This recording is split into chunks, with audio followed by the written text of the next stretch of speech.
right. Got your clearance. You can leave. But it's your own neck you're risking.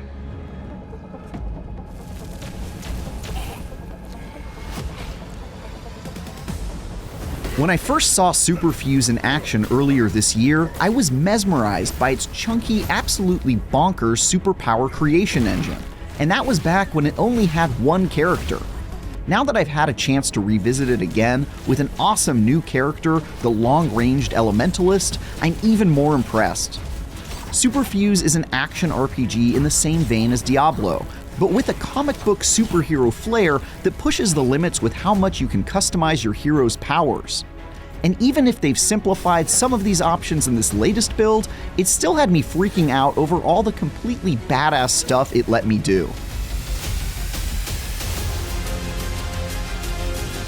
After just the first hour of dungeon delving as the Elementalist, I was already giggling maniacally at the absurd fireball cocktails at my disposal. This new hero essentially serves as a mage class, using long-distance ice and fire attacks to do massive damage. Naturally, this means she's a lot more squishy than the slab of beef berserker I played previously, who rushes in and smashes things like the Hulk. But once I unlocked a few fuses that turned my fire-centric Elementalist into an incandescent demon, I didn't find myself missing the ability to take hits at all. While at first my primary ability allowed me to just shoot plain old fireballs, after burning through a few levels, I was able to customize that milquetoast power to ricochet off of enemies and surfaces, zigzag around the level, or even shoot out of my character's back. Quite useful for doing DPS while running away from a mob of zombies. Similarly, I turned a stock ability to create a small wall of fire in front of me into an overpowered tidal wave from hell.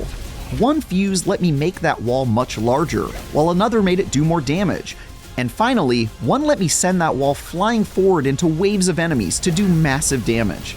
The fact that I was able to turn a defensive ability into my deadliest offensive option was pure joy, and I used it to blast through everything in my path with a smile on my face.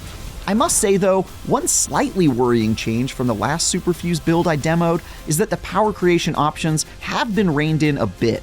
My last preview focused on the frightening number of customizable menus that let you tailor your hero's ability down to the finest detail. But in this preview, many of those menus were replaced with more streamlined options that reduced that flexibility. It's certainly an understandable change, as I don't think there was ever any chance that the devs were going to settle on the ridiculously complex and unintuitive flood of menus that were in the early build I saw. But it also reduced the customization options in this newer state. Don't get me wrong, customization is still front and center, with fuses allowing me to alter my abilities in dozens of ways just from the few hours I've played so far. But the ability to alter the mods on fuses themselves appears to have been removed entirely, which means you lose a little bit of that chaotic goodness. I was also allowed a sneak preview of multiplayer in Superfuse for the first time, and while I wasn't allowed to get any footage of it, so far it looks exactly like what you'd hope for from a Diablo-like ARPG. With the gameplay I saw focused on synergy between the in-your-face aggressive berserker and the Elementalist. I can only imagine the possibilities when it comes to combining multiple heroes' ultra-customized abilities, and I can't wait to try it for myself down the road. For more, check out our recent previews of Diablo 4 and One Piece Odyssey, and for everything else, keep slinging fireballs with IGN.